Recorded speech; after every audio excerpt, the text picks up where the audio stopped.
观众朋友，大家早早，欢迎您收看12月7日早起新闻，我是麦尚莹。头起先，咱要来关心的是，这个司法院停改法院的前院长李碧德，伊有表出性骚扰的争议，因为常常对伊的女性员工有意无意安尼卡来手来，所以司法院是认定性骚扰成立。监察院也以13-0全票通过，甲伊送停改法院审理。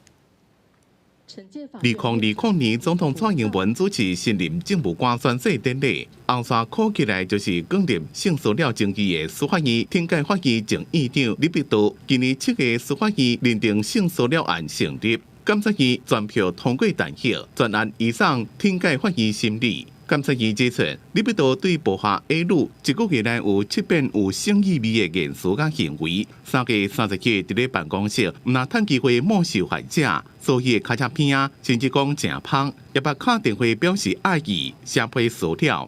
监察院伫咧询问时阵，李碧德也个一直辩解，完全无后悔意思，所以通过弹劾。 另外，监管被全票通过弹劾的，也有桃园地检署前校部检察官黄玲桥。 检察官一定要有保护社会、保护被害人的意识，这句话我一直深深记在心里。黄玲桥不加同事在联合反贿选的底片，分享检察官的工作。但是检察院指出，黄玲桥去年公诉告庭纪录片换稿，影响案件进行，连续2年职务评定无得到良好，无原因控制11天过4点钟，而且不是申报加班时数，诈领加班费，所以检察院通过弹劾。 专案移送职务法院审理，也和司法界形象变歹。记者综合报道。 民进党的副总统参选人萧美琴，伊接见欧洲15国的记者团，伊讲面对这个中国的威胁，台湾甲立陶宛拢有展现出咱的韧性甲无益的关系。也拿这个郭文哲，伊是伫面册发表两方的看法，伊批评赖清德是台独，也批评讲这个侯友宜想挖中国啊，这拢毋是现主时的主流民意。另外，侯友宜是认为赖清德，伊讲经济成长率要来去3.5%以上，这是用讲的较紧。 到入控制所的大选，民进党副总统参选人萧美琴展现国际外交能力，找到接见1克巴卡拉基金会传领为欧洲来15个国家的驻青记者访问团，专程用英语致辞，讲到延续执政，上界重要的是强化台湾的韧性、国防、经济甲民主，讲到台湾甲欧洲的经济合作。伊嘛讲，台湾甲立陶宛面对中国的经济威胁，发展出独有有韧性的贸易关系。外国媒体嘛关心台湾安怎应对中国的威胁。 Another component of that deterrence, in addition to fortifying our own defense, is international support. Consistency of international messaging. And on this point, we really appreciate President Biden for reaching out in his summits, whether it's a bilateral, trilateral, or in discussions with the G7. 大选就伫要到啊！民进党总统参选人赖清德无公开行程，不过伫民进党中常会下总统决定。 要求县市议员全体归心投入普选。同款无公开行程的民众党总统参选人郭文哲，透过人面册讲赖清德是务实的台独工作者，嘛批评国民党总统参选人侯友宜甲赵少康发出侵华中国的政策，拿着拢离依期现况过半的民意愈来愈远。在两岸紧张的互动下，应该以台湾自主、两岸和平作为基础，也以5个互相作为互动的原则。 针对赖清德讲，若选调会维持台湾的经济成长率至少3.5%以上。国民党总统参选人侯友宜是直接甲喷，讲赖清德是讲遐有空无损的。民进党执政第2，毋但能源政策甲国际颠倒饼，还阁面临5大欠缺的问题，嘛无甲其他国家签订多边贸易的协议。有没有完成主要国家的 FTA？ 也没有啊。尤其在区域经济的贸易，你完全都没有参加。 在这种情形底下，你如何去奢谈你的经济成长率？一旦南北合作破局，有风声讲南洋的基层化工希望会当放定禁瓜令，和郭文哲替南洋立委参选人徛台。不过侯友宜强调讲，照党中央的规定，伊会团结所有的力量，全力拼落。记者综合报道。2024的总统大选咧要到啊，即马伫咧屏东就有查到今年头一件总统选举的搅盘，有一个姓吴的组仔头，伊是互人插脚来博即个总统大选到底是啥人输赢。目前即个搅盘已经有4.5亿的规模，检方认定即个组仔头违反选罢法甲博搅罪，所以已经甲伊羁押禁见。 总统甲立委选举只剩个外月，第二个党候选人无用走行程邮票的时，检举二当地乡查到屏东今年头一件总统选举插缴，测试调查几位借缴卡收缴本的嫌疑人了后，对查证据抓到姓吴组头。余姓被告涉嫌违反总统、副总统选举罢免法第88条之一第4项、刑法第268条，意图营利、聚众赌博罪嫌。 犯罪嫌疑重大，有勾串共犯证人、湮灭证据及逃亡之余。检方认定组头犯罪嫌疑重大，初五向屏东地方法院申请羁押禁见核准。经过了解，这个组头伫今年7月到11月陆续借缴卡，针对明年初总统大选插缴达度1万块，插特定总统候选人邮票数10万票，初步检视缴本规模超过4亿5千万。 赌盘目前是没什么让法啦，互相都说领先啦，但是就1比1啊，目前这样50万票吧，到底会玩到哪里，我们不晓得啊。属核刚刚计完啦。 有组头讲，总统甲立委选举各地区拢有人咧插缴，因为大家拄着选举，各地区就传出有人咧插，为着避免影响选举，检警加强稽查，嘛呼吁民众勇敢检举，做伙维护选举的公正。记者综合报道。 另外，国民党的立委马文君，和伊的对手，也就是民进党的参选人蔡明宪，亚康讲，伊伫咧埔里有起一间好业厝，而且这间好业厝阁起伫咧国有的农地顶头。这个农地无影咧做实，所以马文君是跳出来驳回讲，其实一切拢有合法。也毋过南投县政府即马是表示讲，这间厝无申请建造。 出入口大门关起来，边仔阁设有警察局的巡逻箱。这个位置南投埔里和树仔包围的纵横，外口看起来真夹夹。民进党南投第一选区参选人蔡明宪坐来调开记者会演出。这个占地700平的纵横是国民党现任立委马文君所有。那起伫国有农地内底有一栋70平违建农舍，农地无农用，地法违法。你农地没有农用，还有停车棚，还有水泥路、高围墙。 这些都不是农业设施哈，还有疑似警卫室的独栋的一个小屋啦哈，都跟我们农业生产的一个建设都毫无关系。马文君强调，农舍是继承父亲的老厝，是民国82年7月2日以前的既有建物，符合国产署8271条款。佮已发生租缴租金超过30年，差租的厝是40平，税务局核定房屋现值只有72000块，其他土地拢经农作物甲造林，并不是外口讲的合法农舍。 也是我父亲生前盖的，已经30几年了，甚至在税捐单位都已经认定它的价值是10万块以下。在整块一个农地的承租上面，我们也是依法承租，然后依规去缴纳相关的租金。 国产署调出相关资料，表示土地是当事人合法承租，也毋过承租人无姓马，年租金是租用面积，乘以公告地价的5%，扣除自用优惠了后是72048块。农舍规定，多至计划农业区爱由管制户定点监视违法。我们在91年间就已经出租了，当然现在是。 这个都市计划是农业区嘛，所以那个上面盖这个房子到底有没有违反法令规定，我会去问县政府。任何人都有这个机会，就是可以补申请建造执照。建管单位依照建筑法第86条，依照建筑物的规模，依照它的法定造价，处罚50%以下的罚款。 台湾基金都不分开立委候选人坐落下头，也前往纵横门口质疑马文君。南投县府表示，经过查证，这栋建筑无申请建造，议定书爱由公所查无，各由县府以建筑法甲都市计划法裁罚。县府会发拆除通知书，要求厝主自行拆除，也毋过厝主有权利申请补缴。记者综合报道。 今仔日是24节气的大雪，各地拢是节分好天，小可凉冷的天气。咱做伙来看温度。越南的水汽是闪过东边，渐渐离开咱台湾，也毋过目前有关是受到东北季风的影响。今仔日透早上低温是出现伫苗栗的公馆乡，干那11.1度尔。预计这波凉冷的天气会一直到拜五的透早，因为这波东北季风已经真接近大陆冷气团的级数，所以就要注意保暖啦。另外，这个雨量的部分，昨暗开始水汽有减少，所以这雨有落较厉，也毋过东部地区也是有一寡短暂阵雨。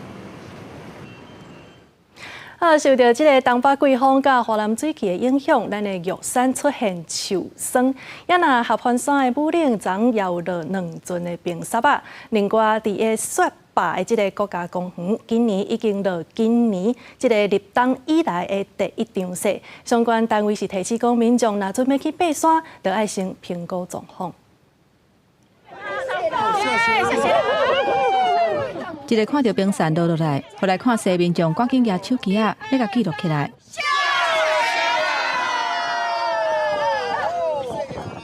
找到中部以北的关山，因为低温甲水汽有够，早起8点，合欢山武岭落冰山落3分钟，再来9点40，搁落7分钟。为高雄上北来看雪民众讲，这个看到雪是赚到啊！看到雪感觉怎么样？很高兴吼，太高兴了。毋但合欢山武岭出现冰山，玉山气象站嘛出现雾凇。毋过这几天啊雨就无歇。伫桃园复兴区北环公路第7线41.8公里的所在，车五出现落石，差1点就讲到施工的工人，边仔的车嘛行一个赶紧落去。较早无人受伤，不过因为安尼路转袂通，一直到今仔日才恢复通车。北方的干空气逐渐南下，所以明天降雨的情形只有在宜花东一带有一些零星的短暂雨。那后天的时候呢，这个大气环境更干，只有在东南部地区有一些零星的短暂雨。气象署表示，后礼拜二东北季风增强，台湾会阁转做淡湿凉冷的天气。专家讲，后礼拜6礼拜会大范围降温。要看水汽敢有达到落雪标准。冷空气是有一定的强度，但是水汽的部分可能就还要再观察。如果说只是迎风面东北部这种迎风面的这个降雨的话，其实中南部的山区都是好天气哦，那要出现降雪的机会就比较低。后礼拜6礼拜敢是会落雪，也会等后礼拜1或者是拜2才会知影。若是可能会达到落雪条件，爱看雪的人百面会阁出动，等待迎接落雪美景。记者综合报道。今仔日佮发生什么款的大代志？咱做伙来关心报纸的重点。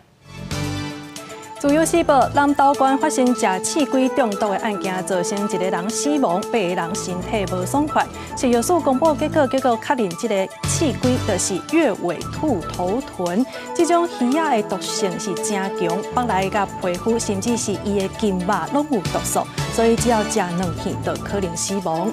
联合报。立法院长游锡堃今仔日要搁招党团来协商，并明仔载甲上家的工资法3读通过。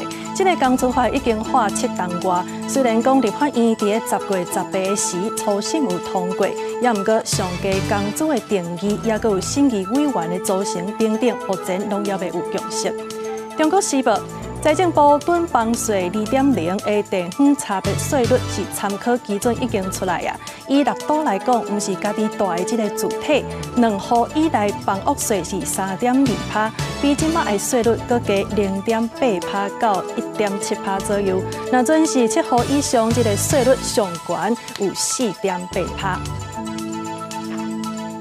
同款是民生的消息，主计总处即马是公布顶个月消费者物价指数 CPI 是2.9%，这大项物件拢咧起价，其中食物类是起5%外，也那医药类是起3%外。另外，主计总处嘛表示讲，对这个9月到11月 CPI 年增率拢伫个3%左右，主要是这个气候影响到菜色甲果子的价销。个大骨汤刷落来，将菜甲肉片拢总同齐落鼎，也有一味火锅料。最近天气变冷，真侪人拢想要食一个火锅，互身体较烧热。只是民众发现火锅料起价啊，起大约只够2成。24、25。那现在你看涨了1倍。我们最近也说要吃火锅啊，可是说尽量少买那些饺子，因为太贵。毕竟你还是平常食衣住行还是都会用到。像我们外食就少吃一点这样。火锅料目前的话，它只有少数部分的话会有稍微的调涨，但是那个调涨的幅度不会到太大。对，所以大部分的涨幅的空间，我们店家还是可以接受的。主计总处公布11月消费者物价指数 CPI， 因为外消费也是真悬，11月 CPI 年增率虽然落到 2.9%， 也毋过也是滑3%，其中以食物类去 5.63%， 医药保健类去 3.05% 上济。那进一步看368个差价项目，头马豆去上济达到 59.44%， 果来香蕉去 58.77%， 芭乐去 51.59%。以新台币计价进口物价指数已经连续9个月下跌，那显示国内输入性的通膨压力的确已经减轻，炼盐消品的变动会领先 CPI 2季，所以呢，我们未来物价的压力应该会逐步降低。蔬菜水果他们的那个生产还是需要时间的，那所以说现在看起来10月就是一些天气的这些影响有一直持续下来。行政院关注17项民生物资 ，CPI 平均 3.46%， 也毋过猪肉物价优还来到 9.57%， 鸡肉 4.95%， 胖 3.8%。主计总处表示，为9月开始到11月 CPI 年增率拢伫 3% 左右，主要是气候影响菜色水果的计数。也毋过若扣除菜色水果了后的核心 CPI 是 2.38%， 是我21个月来上细气候。核心 CPI 登到5月战争进前的水准。记者综合报道。国际消息，咱要先来看到这个俄乌战争拍还袂煞，即马罗西亚的总统普丁12月初6去拜访阿拉伯联合大公国甲沙烏地阿拉伯的领袖，来讨论这个石油甲以下冲突，甚至是俄乌战争等等的议题。苏开35战斗机护航，俄罗斯总统普廷随了坐专机访问波湾国家，第一站先到阿拉伯联合大公国，受到当地两中的军力欢迎。普廷也甲阿联总统举行会谈，讨论能源合作的问题。فإن الإمارات هي أكبر شريك تجاري خليجي لروسيا وأكبر مستثمر عربي فيها。普廷讲，俄罗斯甲阿联拢是石油输出国组织的成员，愿意扩大两国的合作。这是国际刑事法庭对普廷伫咧俄战争犯战争罪发出逮捕令以来，普廷罕见的出访。但是阿联甲沙地阿拉伯并无批准罗马规约，所以无义务逮捕普廷。普廷要到沙国甲旺都沙尔曼就石油以下冲突一个俄战争举行会谈。За последние 7 лет, конечно, отношения приобрели, такое качество и такой уровень, достигли такого уровня, которого раньше никогда не было. Но следующая встреча должна быть в Москве. 因那 G7 7大工业国家集团的领袖，随后甲乌克兰总统泽伦斯基举行视讯峰会。美国总统拜登伫咧会后讲，伊希望国会赶紧通过对乌克兰的援助，因为普丁若甲乌克兰摕来了，袂就准拄线。Make no mistake, today's vote's going to be long remembered, and history's going to judge harshly those who turn their back on freedom's cause. We can't let Putin win. Say it again, we can't let Putin win. 美国计划要宣布新一波1.75亿美金对乌克兰的援助，不过国会意见无相同，所以拜登希望国会赶紧通过援助乌克兰，若无普廷可能会摕到伊一直伫咧5万个上好的礼物。公司新闻陈伟林、张建光编辑。美国总统拜登表示，前总统 Trump 若准无要出来选，伊明年就无确定家己敢会阁出来拼连任，因为伊讲伊的目的就是爱来阻挡 Trump 阁继续出来做总统。也毋过针对媒体提问，伊是讲目前有关是依期参选的计划。美国总统拜登8日到波士顿顶规模款竞选活动，伊向支持者讲，若川普歹参选，伊无确定家己是毋是寻求连任。听到这段话，媒体敢若发现心态着上快，一直问。Would you be running for president if Trump wasn't running? I expect so, but look, he is running, and I have to run. Would you drop out if Trump runs out? No, not now.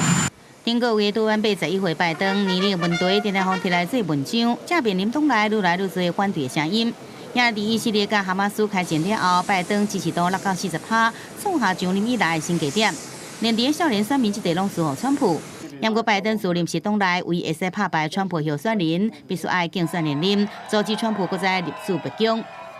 I'm up here all by myself with all the fake news back there.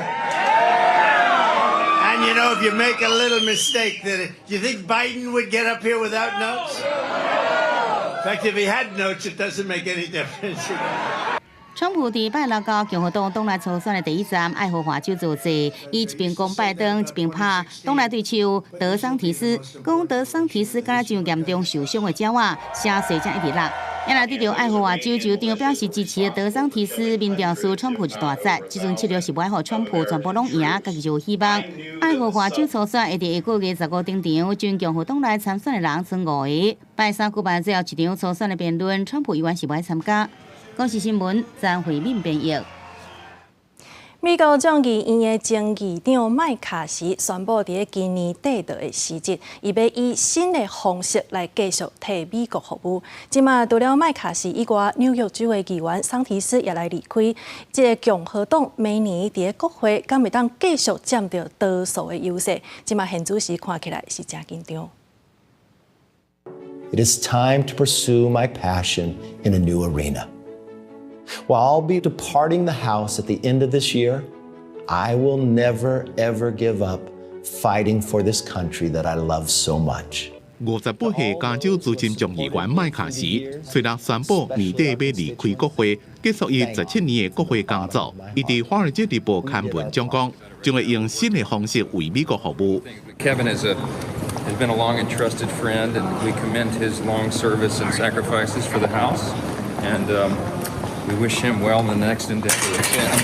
I'm sad to see him go. 照加州的法律，麦卡锡离职了2礼拜内，由州长宣布补选，并且伫126到140天内举行。麦卡锡讲会斗相共找新的候选人。麦卡锡18岁自议长的职位，互人罢免下台，因为伊支持一项避免政府关门、甲民主党合作通过临时开支法案。共和党内面的极右派正不满，提案甲伊罢免并且通过。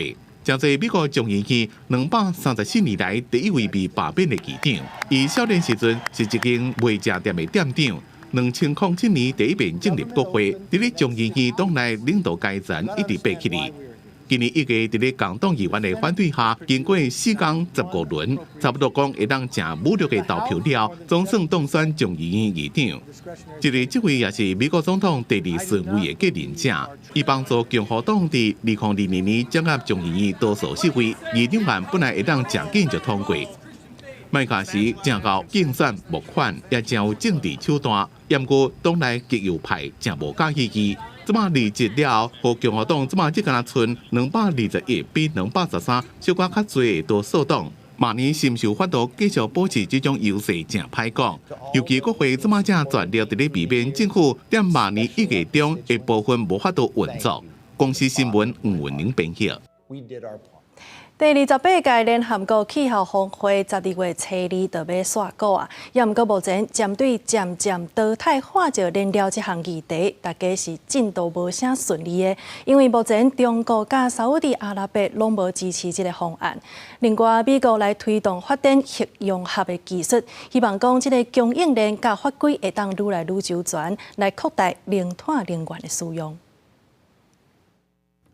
2023年是有记录以来上大的一年，出席今年联合国气候峰会的200多个国家，目标定出减缓气候危机的行动计划。不过，第一版协议草案提出，逐步减少使用化石燃料，稍后石油大国沙烏地阿拉伯堅決反對。那第7個提出的第2版本內容，改列3個選項，除了意思逐步淘汰淨化燃料，第2選項是加速淘汰無使用碳收集技術的淨化燃料，最後一個選項是完全無公告相關內容，受到中國甲沙烏地阿拉伯的支持。And so phasing down is not an option. One, it is simply not enough to meet the crisis. It is not ambitious enough. It is not bold enough. 根據國際氣候行動組織聯合發布的報告，今年至少有2400個支持化石燃料的遊說團體登記出席氣候峰會，比去年增加4倍較濟。那往年伫氣候峰會場外，會當講攏會有環保團體舉行大規模示威。今年這個活動煞予主辦國阿拉伯聯合大公國禁聲。The transition oil and gas will remain for quite a long time. Some people outside will say it's not enough. I think it's really worth. 美國是伫大會宣布推動國際參與發展核融合技術。作为新的零碳能源产项。核融合透过氢原子结合成海，过程中释放真大能量，被产生放射性废弃物。方认为会当取代化石燃料作为日常使用的能源。美国希望未来伫核融合研发、供应链加发规定5个领域，会当有更加侪国家合作。公司新闻两岸边面。今日的国际上，佮发生什么款的大代志？咱做回来看世界。G7 7大工业国的领袖举办视讯的会议，邀请乌克兰总统来参加，讨论俄乌战争、甲加沙危机等等的议题。伊讲到台海议题的时阵 ，G7 是一直强调台海和平稳定，对国际社会甲安全是真重要的，所以真反对中国的军事活动。意大利是 G7 当中唯一有签中国一带一路的成员。根据这个媒体报道，意大利最近有表达对这项计划其实无啥信心，所以甲中国讲要退出，因为因认为讲这项计划对意大利其实无啥帮助。美国内华达州大学的拉斯维加斯分校，伫当地时间12月初6晚中昼的时发生枪案，有3个人死亡，也阁有1个人重伤。警方表示，这个开枪的人也已经死亡。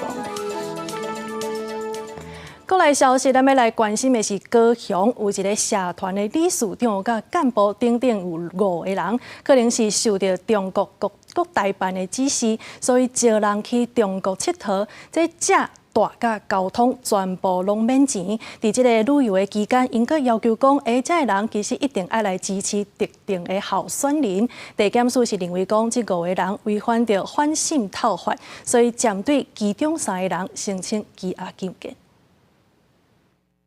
穿红甲的姓周女子奉带上车，伊是高雄三明区某社团总会理事长，主要关怀协助两化民众生活。就业等方面，因过检方怀疑伊涉嫌违反反渗透法，结果再去各办公室搜索和查找相关物证。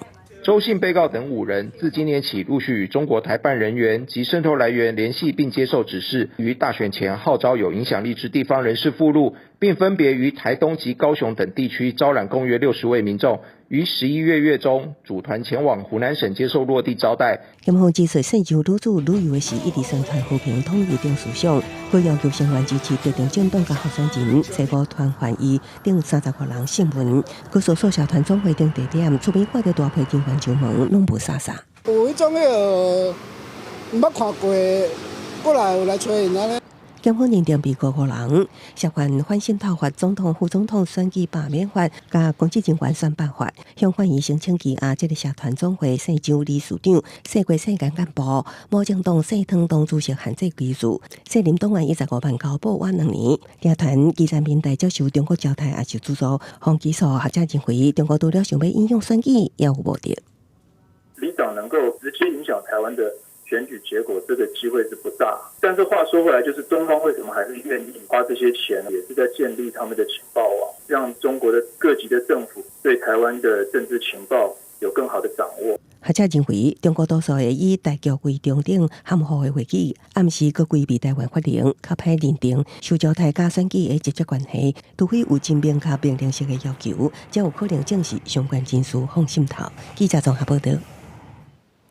3冬外进前，调查局的航机站有甲6公斤半的安非他命拢扣起来，也毋过这个毒品伫消失3冬了后，去年煞熊熊出现伫个库房。虽然讲已经找回来，也毋过嘛发现这个组长齐淑良有高解是甲这个乌道来交结，甲这寡毒品来提去卖。虽然讲这个组长已经记2支大过甲免职，也毋过监察委员是认为讲这严重迫害公务人员的形象，这毒品也危害民众的健康，所以最后是全票通过弹劾。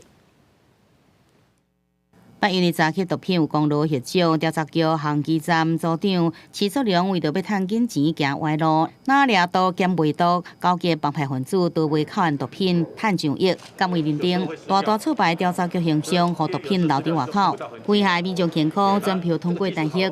徐淑良他坚守之道啊，外面的黑道勾结，然后换出这些查获的毒品去贩卖，非常不应该。甲靠岸毒品调包，对家己承办到别人经手的，伊拢无办过。101年开始，7年来犯案9摆，偷走一粒面，还有其他面，更加摕其他物件揽伫内底，以假乱真。敢未认定以严重破坏公务人员廉洁的形象，和吸毒成果化为乌有。但迄以上顶届法院，毋过专案拖侪年了后，才意外被发现。确实是对调查局造成相当大的形象的伤害。前调查局长卢文忠坐摆伫镜头头前下失礼，因为航机站加6.5公斤安徽塔面放无去。经过内部调查，一度指向起诉量，毋过毒品佫伫消失3年了后，雄雄伫库房内底找到。当时负责保管的调查官将命令假造不实资料，上级副主任林胜志也知情不报，无伫监督。对扣案物件保管真放松，2人也被提起逮捕。我会要求所有的法务部同仁及所属的相关人员一定要铭记在心。我们也会使用例如科技的 RFID 做有效的管理。法务部讲已经加严管理强化人员的教育，调查局是会用尊重监察院决定。只是就算起诉量涉贪，一审加伫审理，不过伊早放弃2大句来免职。这回佫送职务法庭去贪念袂倒，最后也是毁掉家己的前程。记者综合报道。国内有一间卫生工程行，因无牌替一寡企业来处理这个垃圾油，甚至佫偷偷倒入去排水沟内底。即马这个业者已经互人羁押。检方伫咧调查了后，佫甚至来发现讲，因私底下嘛有偷摒一寡重金属等等的有害物质，而且佫偷偷倒伫咧溪埔等等的所在，这恶心钱赚5亿外。这些不明液体一直向顶面喷，污染路面。无假是臭面膜。今年5月，这台水肥车都准遭公线破去，稽查人员到场，司机拒绝交代事情，造成当地环境的一个污染。我们依照废弃物清理法，要求快东工程行必须要进行清理以及改善，随后他也进行了清理的动作。我们并依据废弃物清理法加以开罚。原来出代志的水肥车装载重金属电镀液，这类有害塑胶废弃物，请问需要经过许可，毋过检调发现，涉案卫生工程行无处理相关文件，业者无照经营，用无到一半行情价，承揽含重的废镀液加废土浆，佮较高级投资场伫后滩地等所在乱倒9千万栋，108年到单不法获利达到5亿4千万。号称是只要是液体都收，并且会再混入水肥、废用泥、其他液态废弃物，再往树林地区的土石场堆置，就在大台北、桃园地区的排水沟任意的排放，甚至倾倒在连外桥梁底下的河滩地。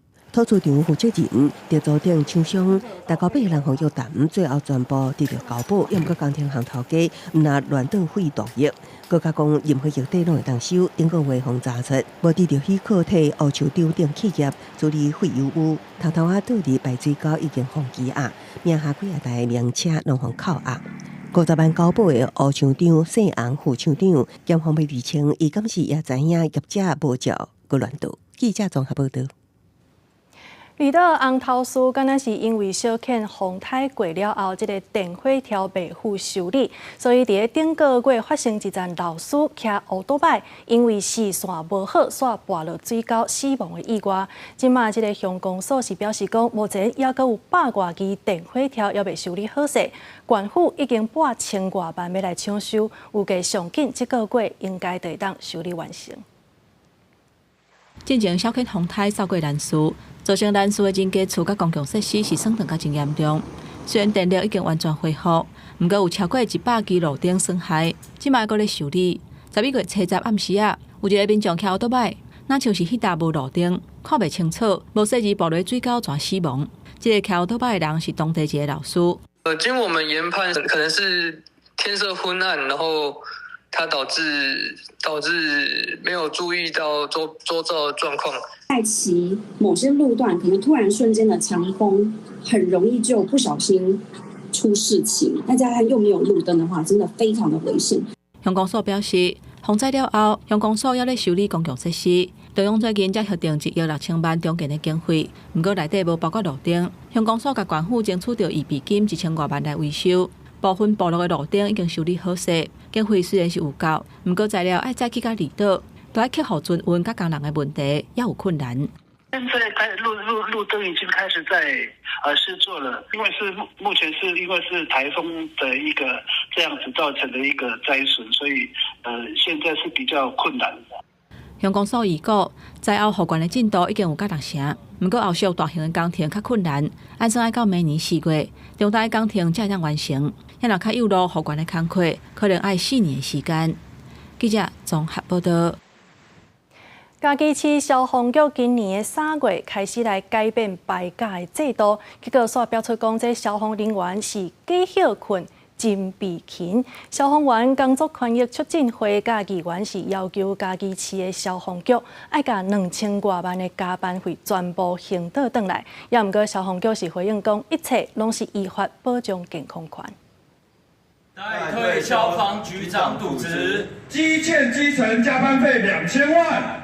消防员归分署穿防护装备，表示准备要提高，因为嘉义市消防局今年3月至11月变更勤休的制度，传出外勤的消防员4点钟休困的时间是假休困真被勤，而且休困的期间执勤无满1点钟，袂当算是工作时所发薪水。有7成的消防员连续诉愿陈情，要求嘉义市消防局都要甲以外勤217个人计算计共2000多万的加班费还给因。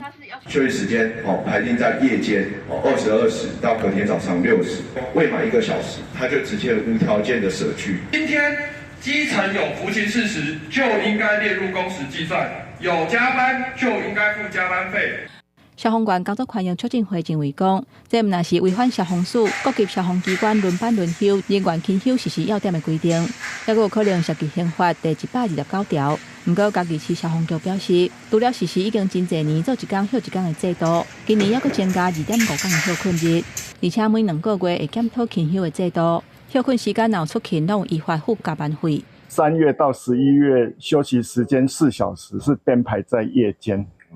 那因为我们是合法合于规定，休息时间本来就是不列入那个服勤的时间。防指控违法渎职的嘉义市消防局长苏耀生讲，拢有依法行政。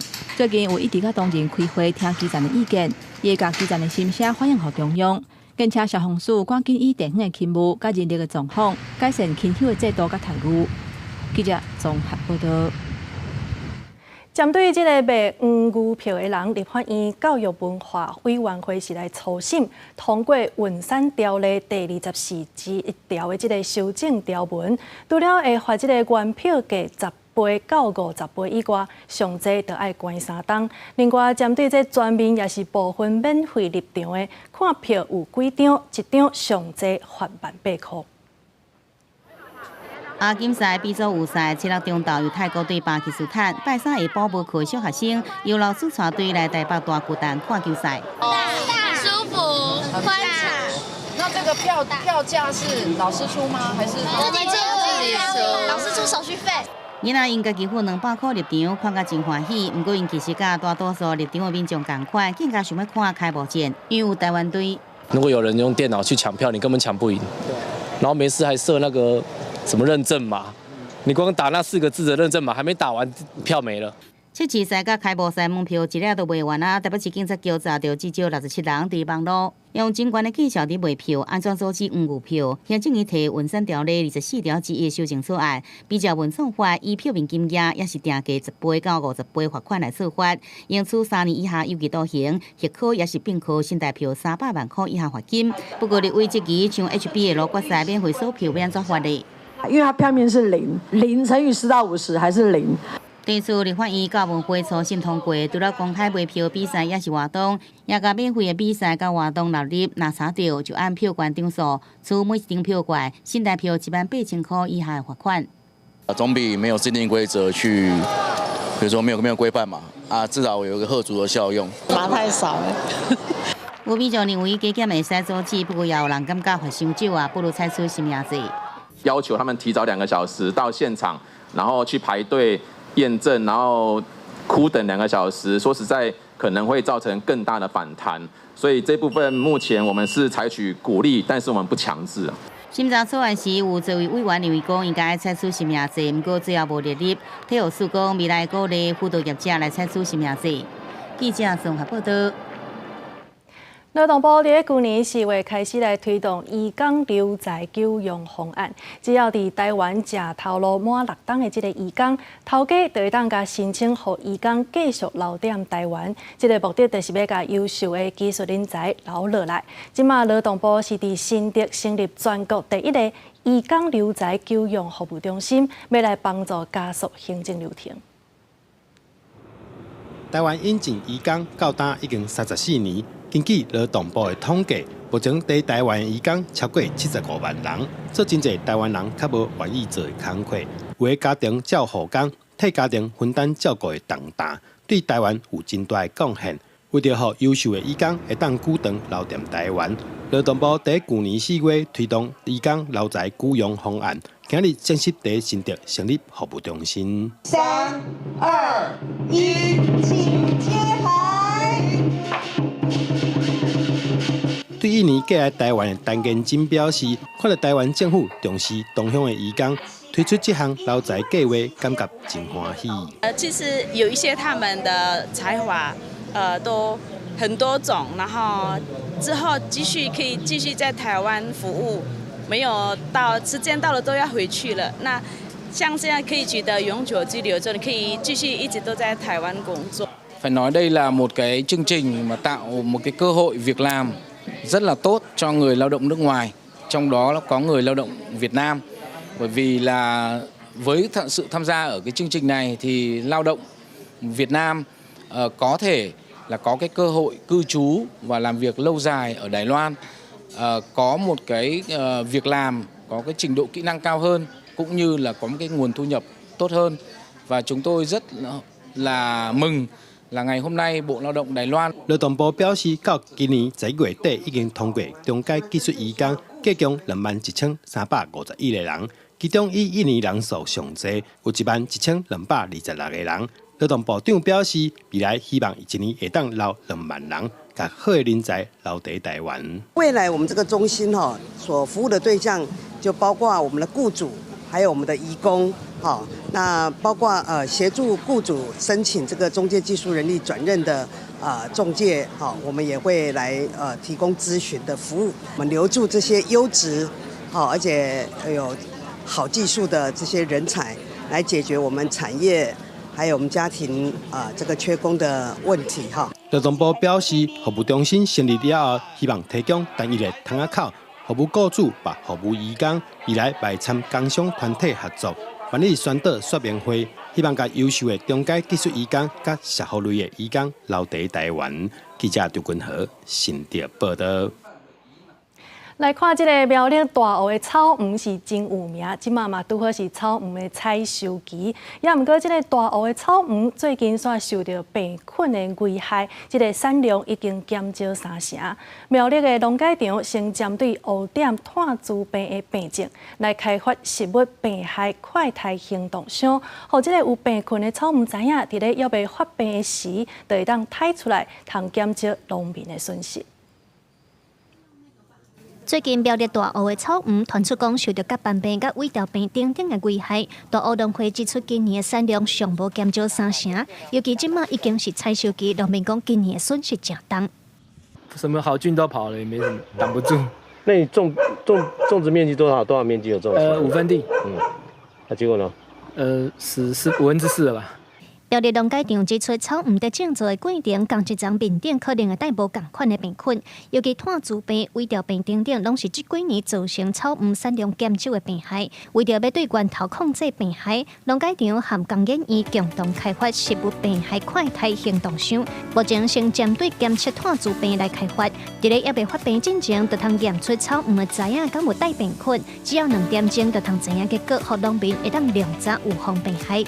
即届阮发表的这个技术是针对草莓炭疽病，这个技术伊个是像咱 COVID-19 共款，伊需要以专一性的目标的因子对未来要检验别项的病害的时阵，咱会使做内底调整。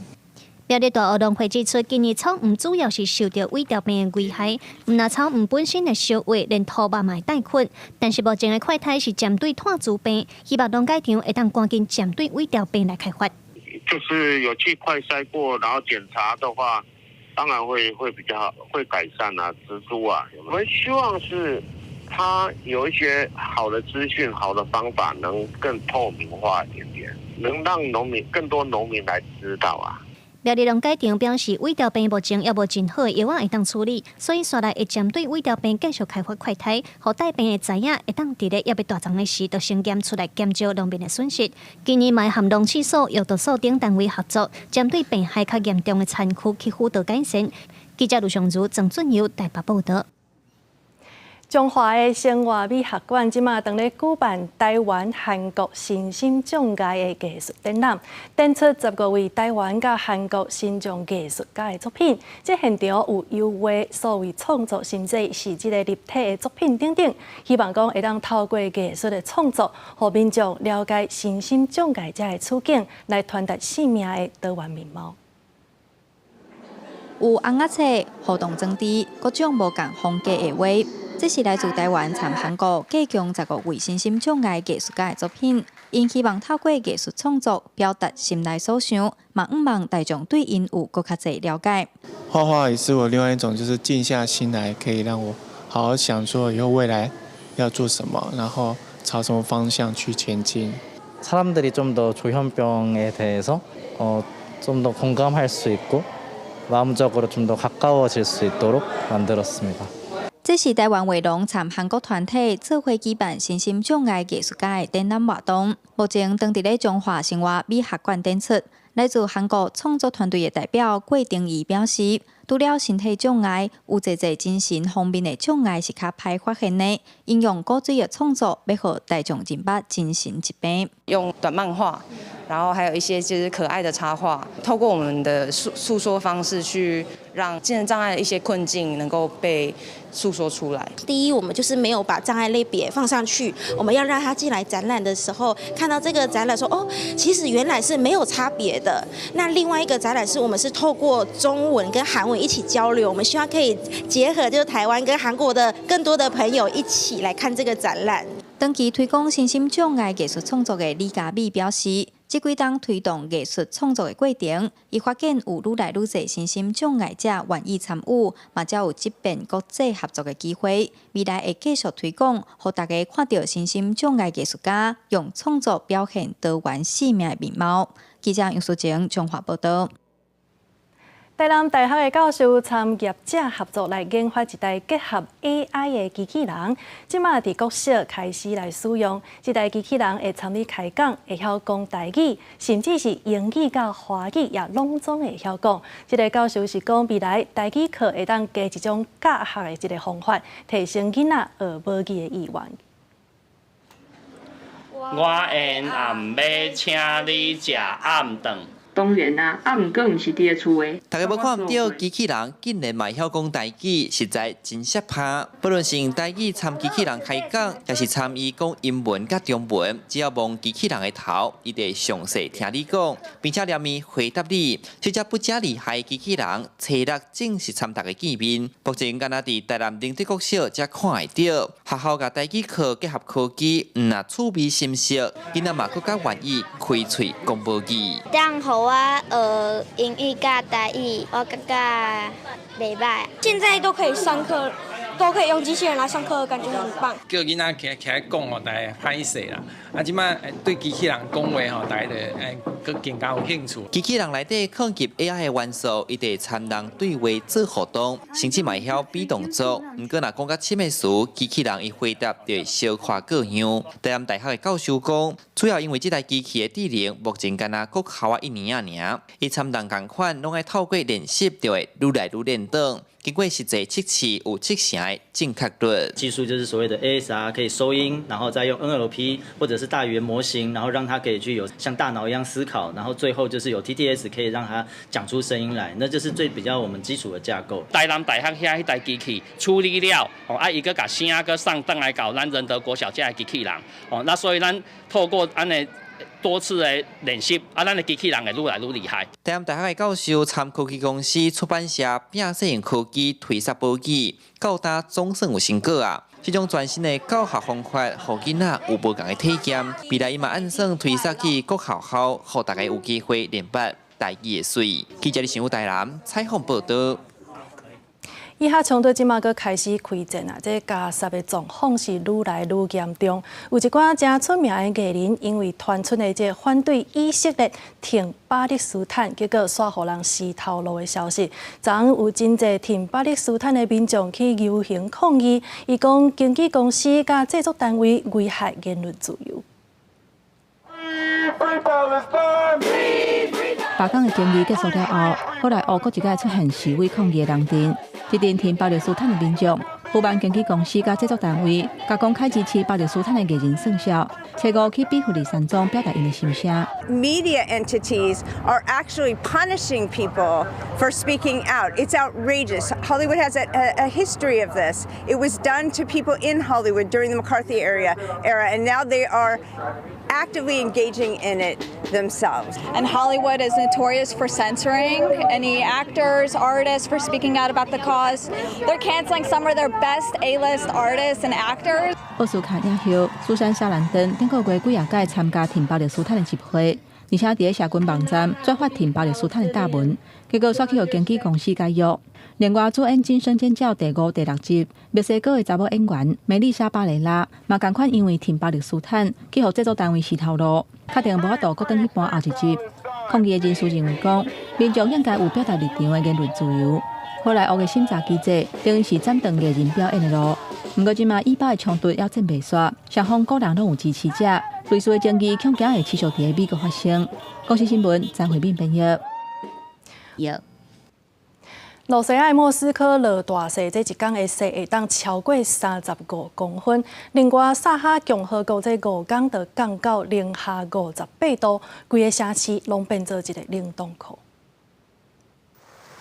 罗西亚萨哈共和国伫西伯利亚东北边，初5低温有甲摄氏零下58度，比前一天搁较低。规个城市气候一烟搁一烟的雪甲雾打掉咧。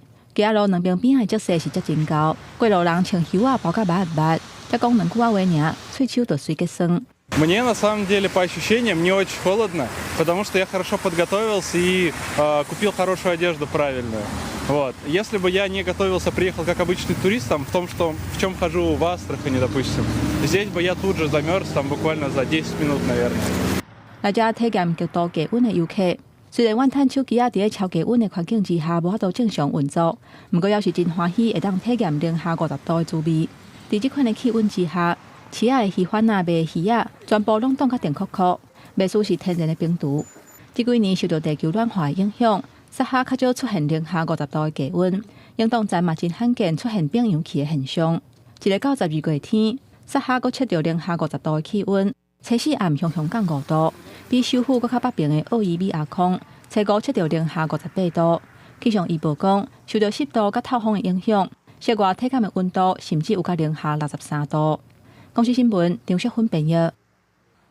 今仔日天气如何？天气报你知，带大家做伙来了解。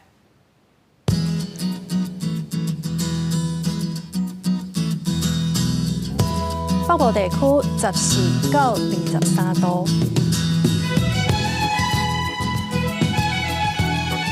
中部地区15到26度，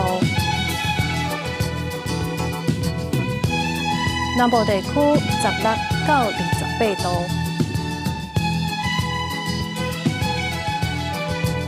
东部地区15到26度，外岛地区16到23度。以上就是这则台语新闻，感谢你的收看，明仔载同一个时间，咱再会。